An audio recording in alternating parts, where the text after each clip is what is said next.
Welcome to Myth versus Craft.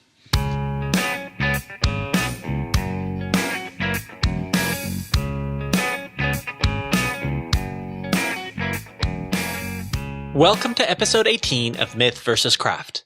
My guest today is the legendary session guitarist Tim Pierce. Tim toured with Rick Springfield for a few years in the early 80s and subsequently decided to focus on being a studio musician. You may not know it, but you've heard Tim play guitar on hundreds if not thousands of songs. He's recorded with Michael Jackson, Joe Cocker, Rod Stewart, Elton John, Bruce Springsteen, Phil Collins, and Madonna. How about Don Henley, Santana, Tracy Chapman, Faith Hill, Celine Dion, John Legend, Avril Lavigne, Kelly Clarkson, Josh Groban, everyone. I think his resounding success is a result not only of his focus and talent, but also of his work ethic and personality. Tim has also managed to stay incredibly busy for over 3 decades, which I think is a testament to how good he is and how masterful he's been at continually evolving his style and his sound. It's no wonder that Guitar World named him one of the top 5 session guitarists of all time. Tim was kind enough to find time in between sessions to speak with me and share a number of stories and great insights. Let's start by listening to how he fell in love with music. It wasn't really my parents that created my love of music. They just allowed me to kind of pursue music, which was, a real gift. But my love of music comes from top 40 radio in the 60s. I was born in 1958. So in about 1962, I started listening to the radio, and it was magical to me. I've heard you mention more than once that you feel fortunate to have been 12 years old in 1970. What were some of your favorite bands and musicians from this era? Well, of course, the Beatles, but in the late 60s, the emergence of all the bands that were at Woodstock, Jimi Hendrix primarily, but, all the rock bands that came out, all the blues guitar players, all the British blues guitarists, and even pop records. Like I say, it was the radio, but guitar-wise, it would have been Hendrix, Billy Gibbons from ZZ Top, Johnny Winter, Wishbone Ash, Pink Floyd, just the list goes on and on. B.B. King, it just goes on and on. You took guitar lessons from ages 12 to 14, and I've heard you speak very highly of your guitar teacher, Steve Moss. Is it pronounced Moss? It's Mays, and Mays. When I first met him, he said it's like moose with 2 A's, and that's the best way to remember it. But it's Maase, and he still teaches today, and he is truly a great teacher. He changed my life. He really did. What made him such a great guitar teacher?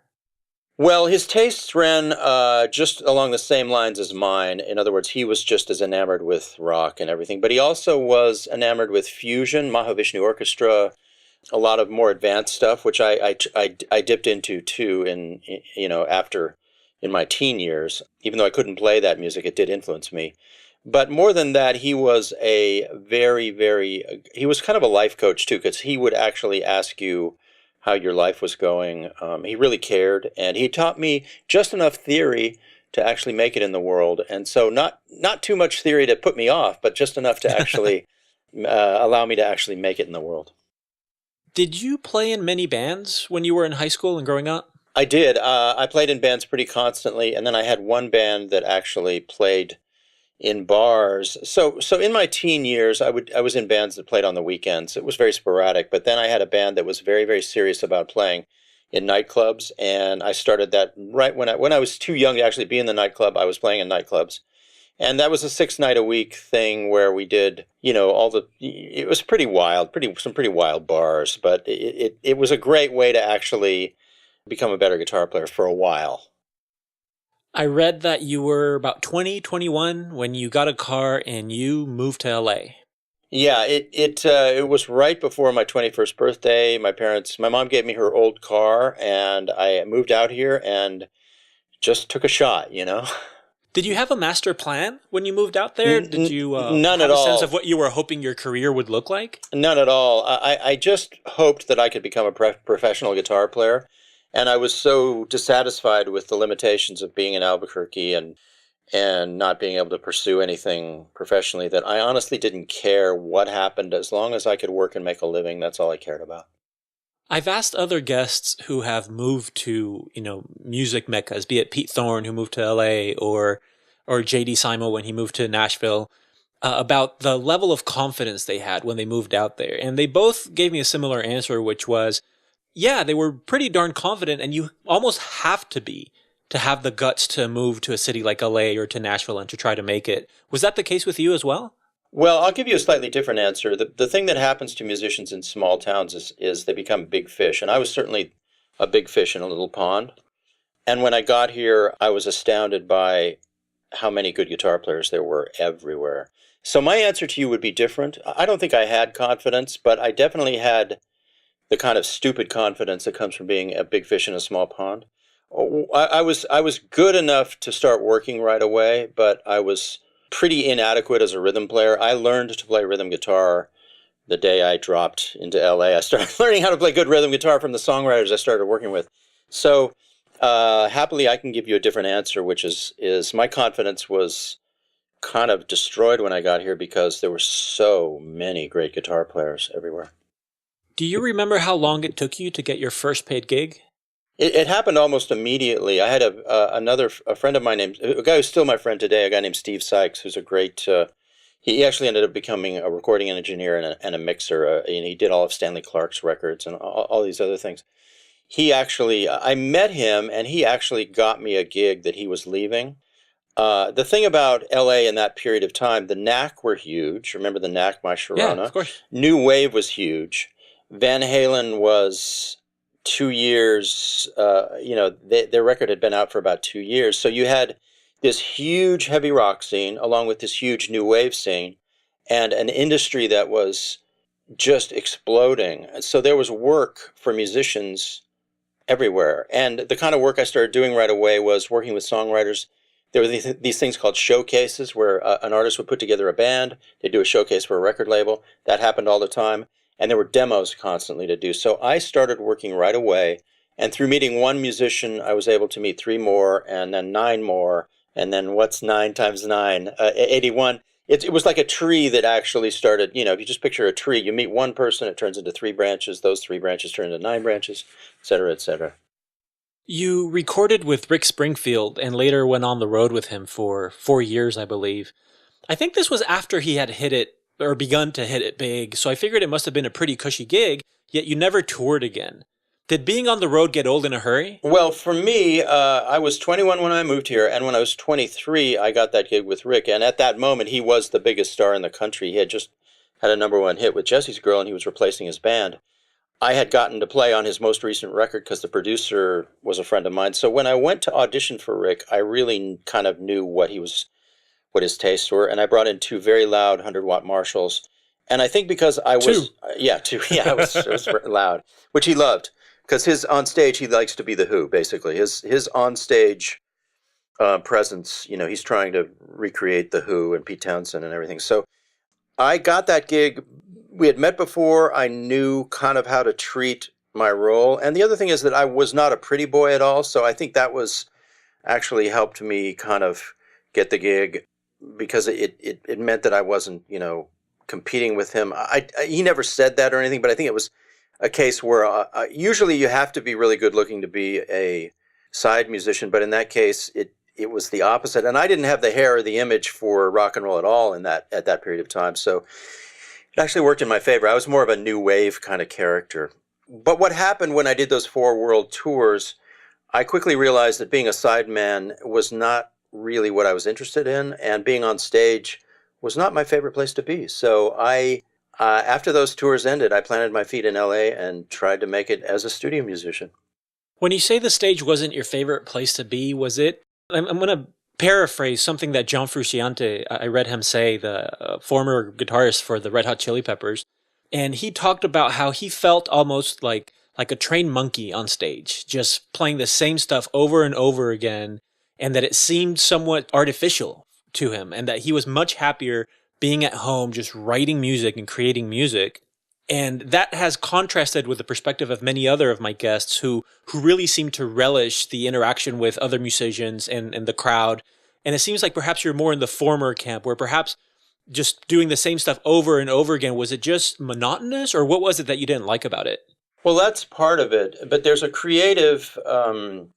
a lot of creative limitations when you go on tour, and it's different for different people. Somebody like J.D. Simo or Joe Bonamassa, somebody like that, they're going to have a lot of creative freedom to do different things and change things up every night. But the actual world of touring for most people is you actually perfect what you're doing before you even leave to go on tour. So if you rehearse for 2 weeks or 4 weeks, you actually finish everything off. And when you go out on tour, you are generally just trying to repeat what you did when you rehearsed the show before you left. So creatively, it can be very stifling. So that's one thing. But more for me, I was a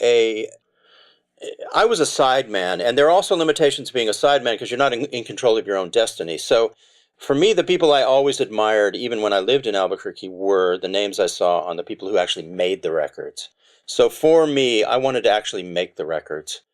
I respect John Frusciante for saying that. I agree with him.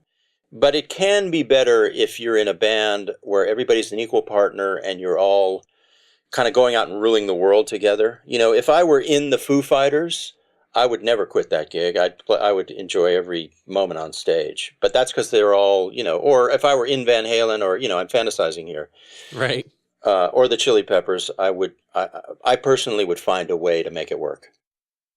I read an interview in which you said, there were guys who moved to LA and became amazing studio musicians immediately. It took me 10 years of learning to actually get good enough to show up and deliver what needed to be delivered. Given the amount of success that you've had, I'd peg you as a natural, but your quote makes me think that hard work and the fact that you focused on being a session player were both key to your success. Would you say that in your teens and when you were a big fish back in Albuquerque, did you stand out amongst your guitar playing peers? Would you say that you have a solid base of natural talent? I figure you have to, because otherwise no amount of work could have led you to be as successful as you are. I kind of had one thing down really well. I kind of knew how to solo and play from the heart, but it wasn't the kind of soloing that it was more a classic rock style of soloing. I was able to kind of get up to the level of almost Larry Carlton because I loved Steely Dan later, but that's not really true. I'll never be even 1/5 as good as Larry Carlton, but I was able to actually solo like that. So what I did have when I moved here to LA was an ability to solo in a very emotional and confident way. I was a pretty bad rhythm player. I didn't have rhythm chops because I was so obsessed with soloing that I never paid much attention to rhythm. So what happened when I moved here and what prevented me from probably being good right away, well, I wasn't good. What prevented me from working right away was I just wasn't that good of a rhythm player, and that's what took all those years. The thing about studio work, and the thing that I finally got good at after Rick Springfield, I planted my feet and I did publishing demos for 2 years where I would go and work for songwriters who paid me minimally to finish a song, sometimes 3 a day. I would drive around Hollywood. There were lots of publishing companies, lots of private homes where songwriters would do demos, and they would really just beat me up trying to get me to do all these parts on songs. And that's where I actually improved the craft. Was doing those publishing demos, and it was entirely rhythm guitar and sounds and parts. You mentioned J.D. Simo. He was on the show a few weeks ago, and he described his experience doing session work in Nashville. He started out recording demos, which he said was super low-key, but as he started working for bigger producers and bigger artists, he said it progressively got more intense and became very high pressure. And he shared that if you ever slowed someone down, that was about the worst thing you could do, and people would get really angry at you. I take it that you thrive in high pressure situations? I learned how to do it, and I do work at, when I have clients in front of me or when I'm going to a studio, if they're in front of me at my studio or if I go to a studio and work with them, it's crazy fast. I work, and it's faster than is natural.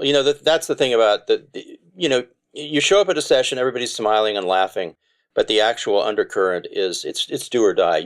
You either deliver something really great or you don't get asked back. So the pressure is real. I read an interview with Eddie Kramer in which he was asked how he handles situations in which a band member just isn't cutting it, and he has to recommend to the band that they bring in a session player. And he actually mentioned you by name as an example of someone that he would bring in. Has this ever put you in an awkward situation, say, where you're in the studio cutting the track and the band's guitar player is there while you're recording his part? That's happened quite a bit. It happens less these days, but over the course of over the course of my career, that has happened a lot, and it is very difficult. Generally, what you try and do is make friends with the person, let them know that their position is not threatened, because once you do your part, they can take credit. They can take credit forever for what I do. I have no stake in. Like, I'll mention. I did a lot of work with the band Shinedown, and I'll mention that I did that, but I don't push it, and I don't talk about it. It's just, we shared some recording together, but the guitar player in Shinedown, that's his gig. He's the guy who gets, he worked on it too, so it's no big deal.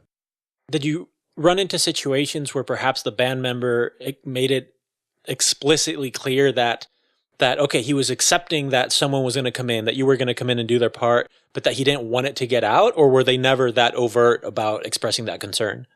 Well, it's kind of my job to make them feel not threatened, basically, which I try and do. And I'd say that almost 100% of the time it's worked out, because once I'm out of there, I might be there for a day, I might be there for a week. Once I'm out of there, I'm gone. And they can go rule the world, and I'm just a guy who made some sounds on their record, and I'm at peace with that. And so I make it clear to them that I'm not a threat. It's their fans don't know me. Some of the people who read the fine print, they find out, but I really am no threat, But in the moment, part of my job is to solve that problem and make them feel okay if I can, or as okay as they can feel. Are you typically hired to play like Tim Pierce, or are you asked to play all sorts of styles and to be a chameleon? I'm asked to play all sorts of styles, but the thing that I try and do, the thing that you don't want, it's not that you don't want it, but if somebody needs a guitar player and they have a list of names and they feel like any name will do, you don't want to be in that equation. The thing that you want to be the guitar player that they want. And you want them to actually kind of feel like nobody else will do. And so when you get into that situation, you do have to be a chameleon, because everybody's trying new things all the time. So you do have to be able to do anything and everything. But what you want is you want them to be able to adjust their schedule to hire you, rather than just hire a guitar player at a specific time on a specific day. So you want to try and transcend the roster. You want to be, the person that they want, and the only person that they want. And I've been able to achieve that with a lot of my clients. So, what non-musical aspects have you found to be key to your success in the session world? You mentioned a moment ago, part of your job is making sure that you don't make the artist feel threatened. And I imagine that there are many other, call them soft skills, that are not related to the actual musicianship, that are just as important to your success in that world. I try and treat everybody as an equal, and there are sometimes quality issues in the music that, if I'm going to make a living at this, I'm going to work every day that I can. And some of the songs that we work on might not be the best song ever written. And I treat every song like it's do or die. So I try and lift everybody up to the highest level I possibly can, even though maybe the drum part is not great, or the actual chorus is not the greatest chorus ever. So, simply put, if there are quality issues, has nothing to do with my level of care or desire or commitment. But I don't think I'm unusual in that. Most of the musicians I work with in this day and age, they really give their all, no matter what the situation is or what the quality of the project is. Have there been situations in which you did your best to remedy or to perhaps elevate something that perhaps wasn't up to par or as good as you felt it could be, and the artist or the producer wasn't as receptive as you would have hoped, and it was bad enough to the point that you decided to leave the job? Well, as my career has progressed, and as I've moved a lot of the work home, I'm actually able to, shall we say, transcend those situations. I certainly spent decades.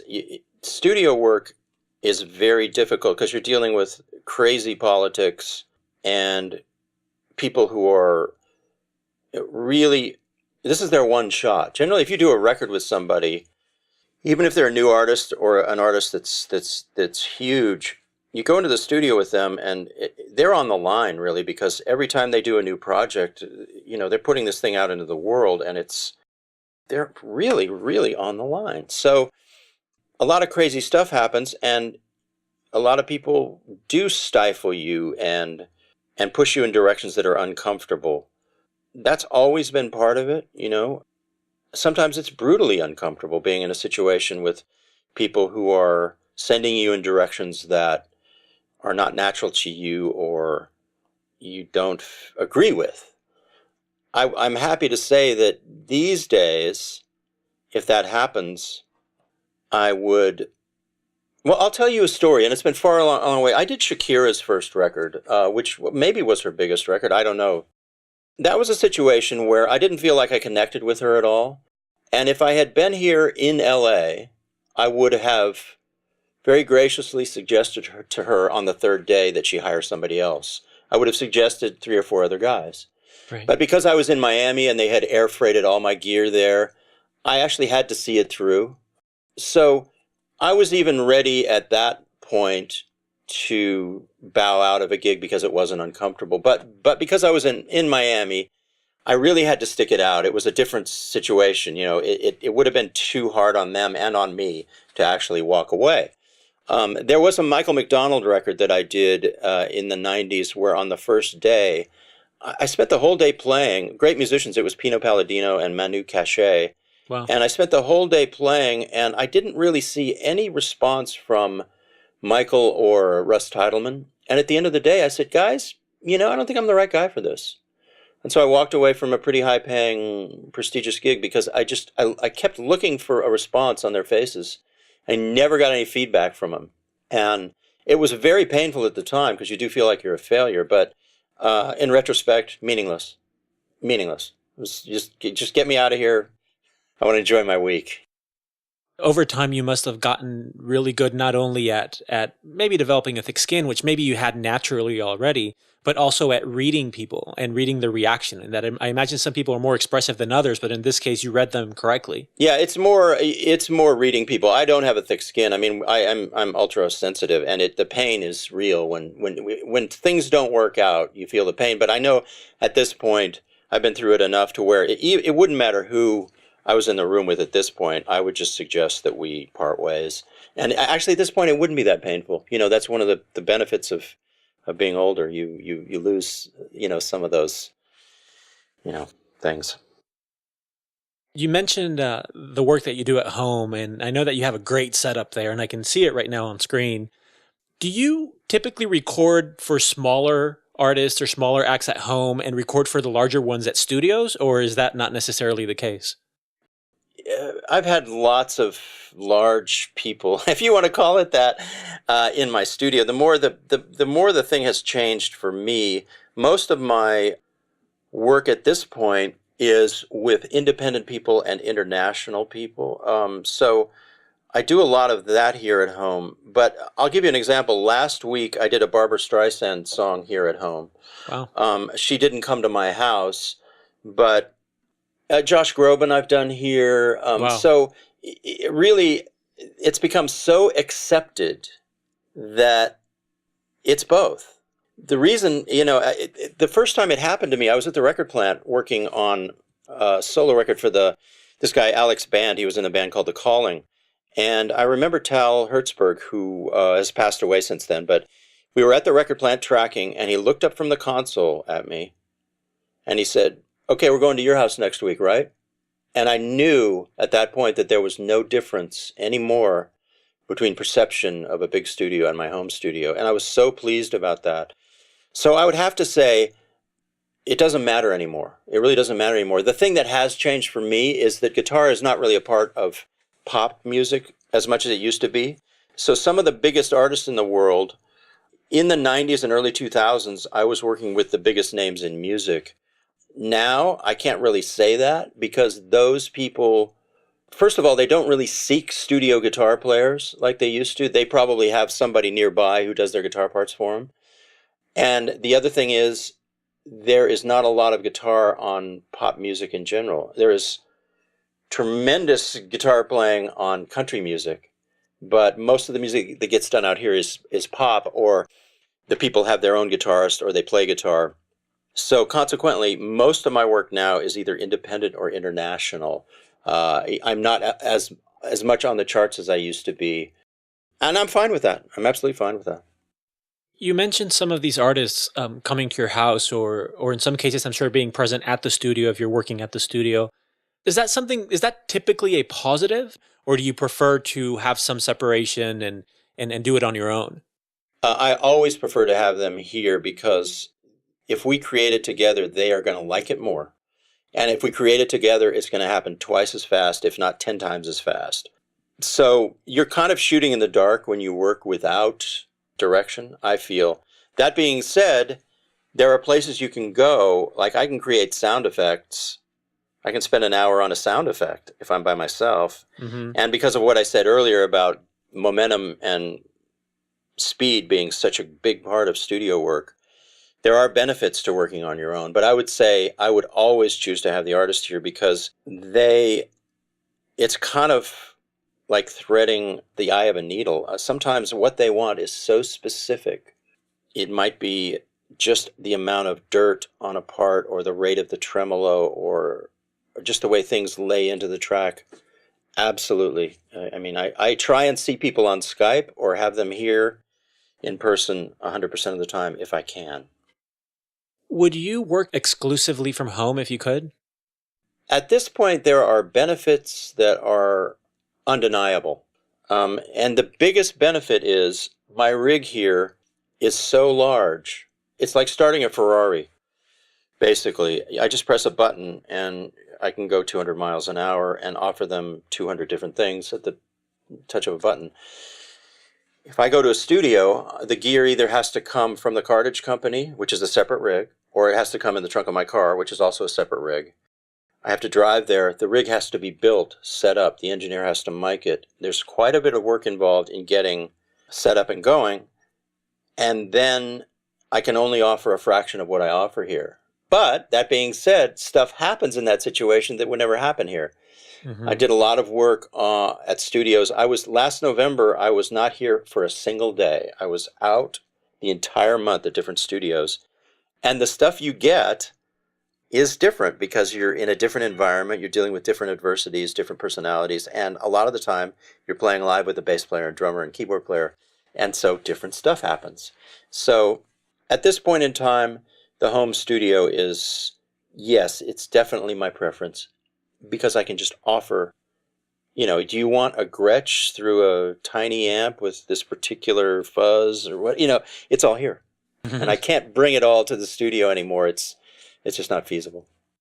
I often hear musicians wax poetic about recording live with the whole band and how they feel that it yields better performances. Do you often get to cut tracks while playing live with, like you just mentioned, the drummer, bass player, the keyboards player? Guitar is a little different animal than that because once the basic track, a lot of times when you cut a track with a bass player and drummer, your work hasn't even begun yet. Your particular part can be great. It can be spontaneous. It can be magical.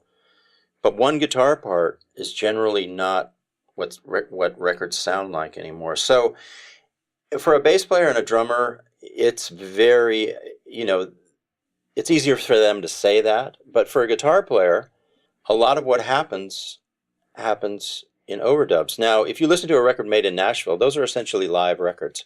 They put together a 7-piece band. There's an electric guitarist on the left, an electric guitarist on the right. There's an acoustic guitar player. There's maybe even a couple of other specialists. And then what they do is they might do one overdub, and they do it right after they cut the track, and it's done. But generally, if you're the only guitar player on the tracking date, your work begins when the bass player and drummer are drinking coffee and checking their iPhones. So it's a little different. I love the camaraderie of being in the studio with other musicians, but in order to really do what I do, a lot of it has to happen in overdubs. I figure that working in the digital realm must offer you many advantages. Do you miss anything about the analog days? I did record analog recently a couple of times, and it is better. The only problem with digital, it's the end user. I mean, if the actual customer and end user could hear what we're hearing in Pro Tools, if that Mm-hmm. level of quality could be taken all the way to the consumer, Mm-hmm. it would be great. But the problem is with the end product being, made into such a lo-fi thing Earbuds, usually. laptop speakers. And MP3s and even the good, even Spotify or just the end, even the best end user scenario, they don't hear what we hear. And in particular, like if I do a session at 192, which is possible, nobody does it, but I did one in here with Ken Calais, the guy who produced Rumors and Colby Calais' dad. And it's phenomenal. So digital is great. I do believe the Neil Young philosophy that you're not really hearing everything with digital. There is some merit to that, but it's really when it gets taken out of our environment that it really starts to lose everything. I've adapted, and I do like it. I read an interview with Daniel Lanois in which he was asked a similar question about the difference in sound between digital and analog. And he had a great answer, in my opinion. He pointed to two different mics in his studio. And he said that the difference between those two mics dwarfed the difference between tape and digital. I think highlighting the many, many variables that could affect the outcome and the way in which that something sounds, digital versus analog being just one of them. Do you think that perhaps the appeal of recording the tape is more so in the methodology and the inherent constraints than the actual sound itself? That is a really brilliant thing for him to say. For me, I have to say that distorted guitar and analog tape were very, very good partners. And since most guitar parts at least have some level of, grunge in them or just, drive, we'll say, it tended to soften the electric guitar in a very wonderful way. And I think the electric guitar would be more popular in music if everything was still analog because it had it enhanced and really made distorted guitar sound pleasurable to the ear. And what happens with distorted guitar, I feel, when it goes out on YouTube, it suffers the most because it gets pixelated and granulated and made harsh. Right. And so the methodology of recording analog, yes, it required musicians to really play and singers to really sing. So there was a lot to be said for that. I remember I did a session years ago with Peter Frampton, and we were both playing guitar together, and I was reminded why people got record deals in his era. It's because they were so phenomenal at playing and singing. And so it really was, you had to deliver the goods. When I didn't, I recorded analog for 15 years, out here, and it was a lot harder it was a lot harder. People had to be really good. Mm-hmm. And I think of the Sound City philosophy, right? The movie, in terms of not only having to be that much better and the inability to aim for perfection and to fix everything in post production. Not only that it sounds different and that the musicians need to be able to play their instruments and you need to be able to sing and you need to be that much tighter and that much better, but also that it lets through a little more of that human imperfection. And, and Dave Grohl makes the argument that that's actually part of the appeal that is lost when you try to, grid everything and make everything just perfect. What are your thoughts on that? I absolutely agree, but you have to talk about it in a larger cultural sense, because what happens is that the music that was amazing to me was created by musicians playing in analog studios, and the audience thought it was amazing too. Now, what happens every 5 years is we go through these shifts where now the listening audience is accustomed to hearing music that comes from people who put their ambitions into their laptops. And so there is a change that happens slowly or quickly, depending on how you want to look at it, where the actual listener with every 5 years that goes by, they start to perceive what they think is good as being different. And the only problem now is that people's perceptions are based on perfection. And all of this crazy stuff that comes out, it's like CGI for music. And so it's really a cultural thing that as the years go by, if people listen to a record from 1970, they might think, what's wrong with that? It doesn't sound right. It doesn't sound polished enough. Mm-hmm. And so it's this giant shift that happens over time and what people are used to listening to that dictates it more than anything. No, that makes sense. I was wondering if given your setup and given that you do so much work on a regular basis, do you experiment much in the studio anymore? Or have you found the right mics and the right combos and everything works just fine and you just leave it as is? It's both. And being a guitar player, you pretty much realize at a certain point that you don't need to try a bunch of different speakers anymore. We all use Celestions for pretty much everything. Now, there are people that would argue with me about that, but there are certain things that you can just rely on forever. The sound of a particular amp, a particular guitar, a Les Paul or whatever. So it's important, and I think this would go for any artist in any medium, being painting or sculpture or anything like that. Part of being an artist is realizing what not to waste time on. And you really get there after a number of decades, and you experiment in the realms where you know it's going to yield results, but you don't waste time trying to redesign a hammer, or you don't waste time trying to pound a nail in a different way. So it's really, you make smart choices about what not to worry about and what not to waste time on. That makes sense. So you're not doing a lot of power tube swapping to see if you can just tweak a little something here or there. Yeah, but now for everybody it's different. For some people, that's where that's where they live and that's where they want to experiment and do crazy stuff. But for me, there's certain things that, I leave my SM57 in the same spot, and I'll use a different microphone, but I won't move that microphone once I find a good spot for it. There's certain things you want to leave in place because you want to be able to get your work done, basically. Assuming that you have good songs and good musicians, which are two big assumptions, do you think that making a great sounding record is as mysterious and difficult as many people make it out to be? I think it's just as hard as it ever was. Partly because who do you want to be stylistically? I mean, the great thing about guitar is that people come and they ask me for sounds from the 50s, 60s, 70s, 80s, 90s, and then let's say early 2000s. So the hard thing about making a record is obeying enough tradition so it doesn't get completely unrelatable, but finding a way to make what you do new. Like I just listened to this new Ray LaMontagne record, and I think they did that brilliantly. It reminds you of stuff that you've loved, but the sounds are new, the guitars, it's a combination. So I think it's harder than ever to make a great record, even if you have great songs, because you can be so many things. There's so many clothes you can try on as an artist, as it were.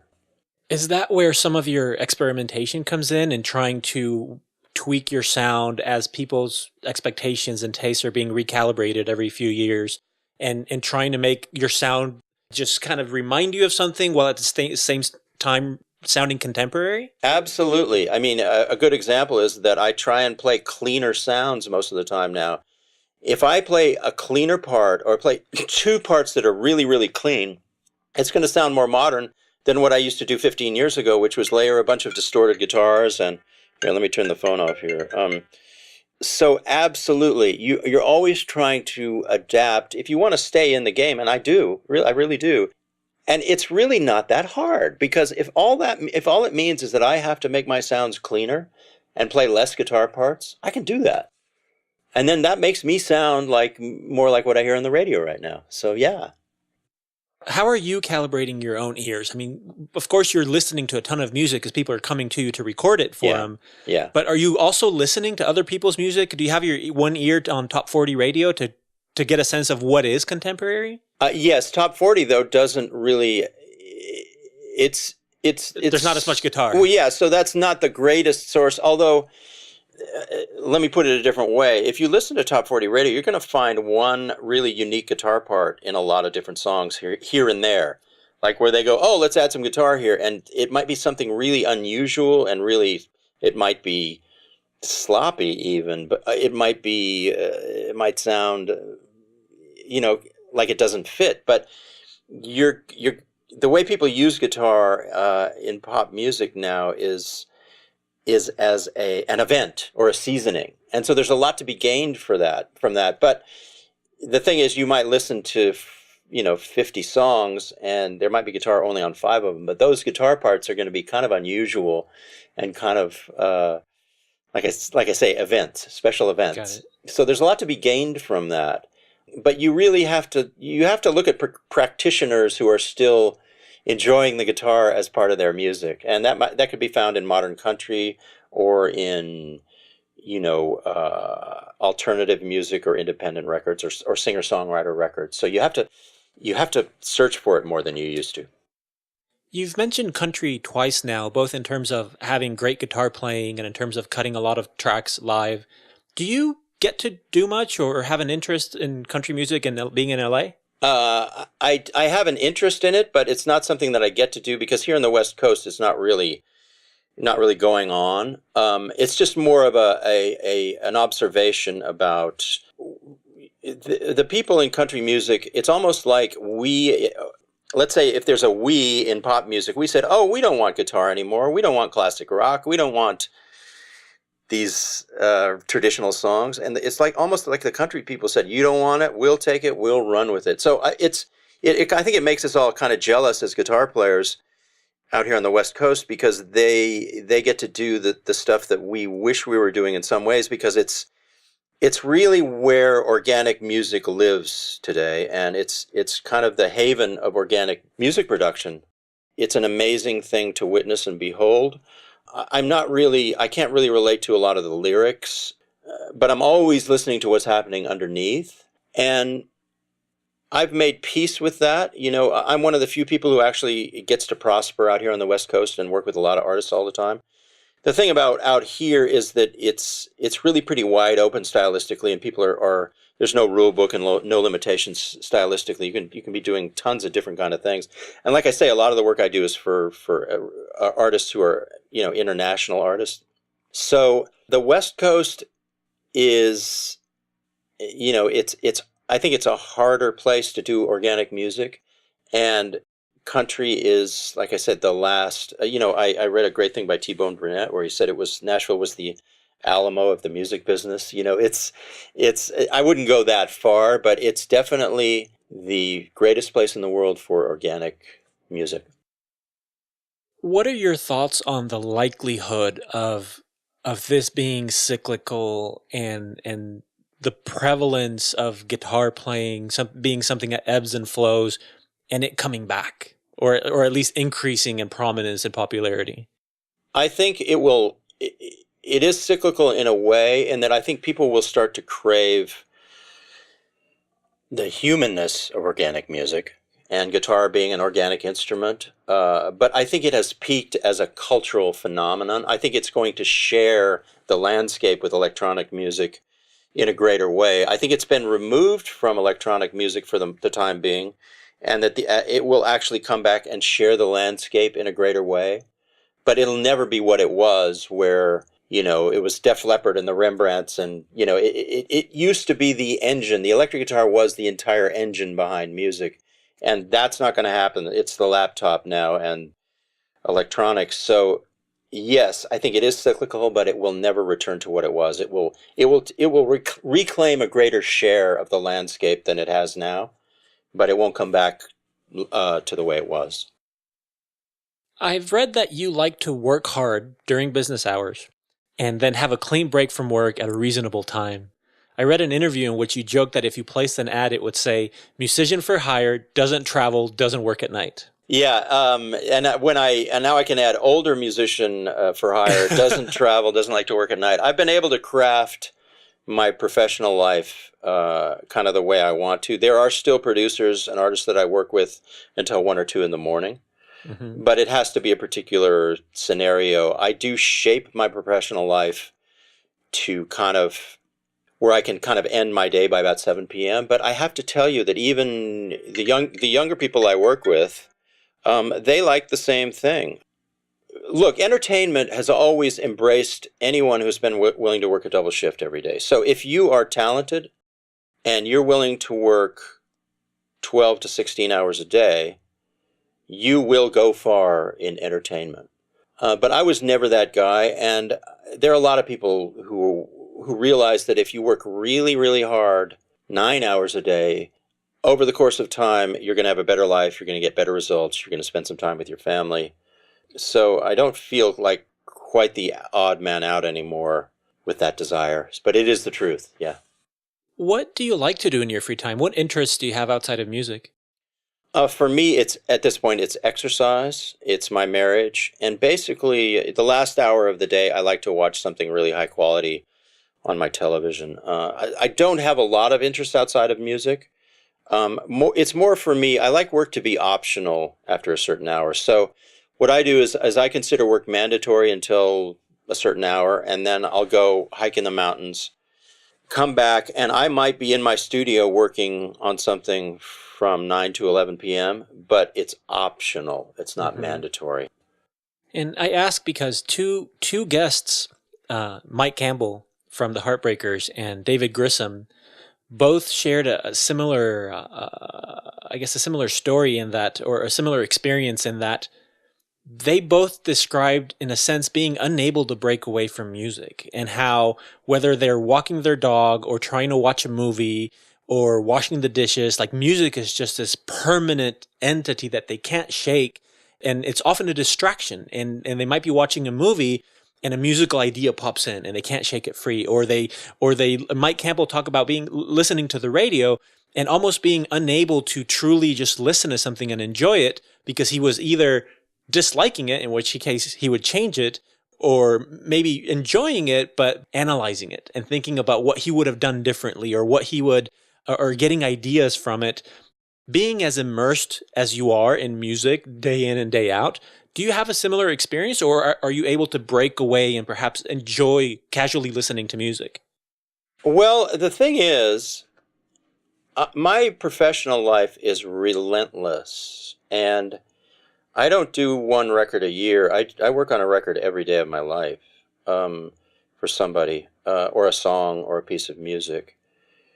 And I dare say that's the difference. The thing about the end of my day, like I would suspect that when Mike Campbell is recording a Tom Petty record, at the end of his day, when he goes home, he's pretty spent. But they're not in the studio all the time. Right. I am. So what happens to me is I'm managing burnout and fatigue so much because my work is so intense every day. I don't quite have that problem.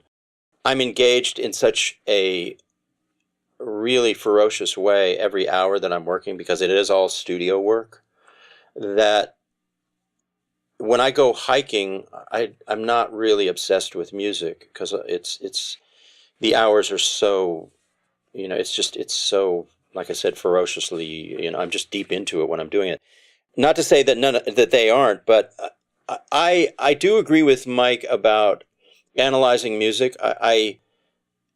At a certain point, you're thinking about every sound, every part. You're thinking about the entire spectrum of how it was made, and that does change things for you. It doesn't have quite the same magic that it would have for another listener. The overarching thing I will say about this is that my commitment to music is probably not as great as either one of those guys. There are people I meet all the time who have a greater love of music than I do, and I do love music, but there are people like Tom Bukovac in Nashville. His love of music is frankly much greater than mine is. And that's what happens when you get out in the real world. You see people's gifts, people's devotion. Pete Thorne and I have this interview show now, and every guitar player we interview is Which is fantastic, by the way. Thank you. These guys, they're all more devoted than I am. So I'm not being humble. I'm not being self-effacing. I'm just being honest and realistic.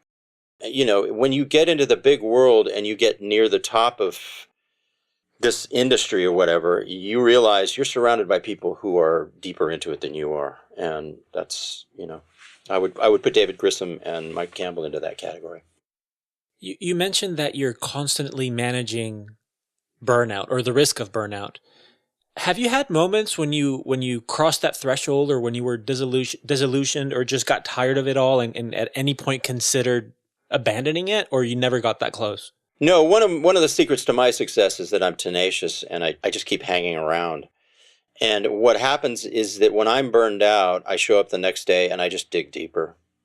Because the people I'm working with, it's their, like I say, I record records every day. It might be the one shot that this person has to do their recording. They may have gotten the money from crowdfunding. They may be using their own funds. It may be a record deal. It's their one shot. So I have no right to, I just have to dig deeper. And then hopefully maybe 6 or 7 days later, I can do a big exhale and collapse and have a down day, Let's talk about your work outside of sessions. Your YouTube channel has almost 4 million views, and you have about 66,000 subscribers. Why do you think it's been so successful? I got some help early on from Marty Schwartz and Brett Papa, these two guys who were also very successful, and I modeled myself after them, and they actually kind of put me on the map. They've both been very generous, and I owe them a lot for getting me going.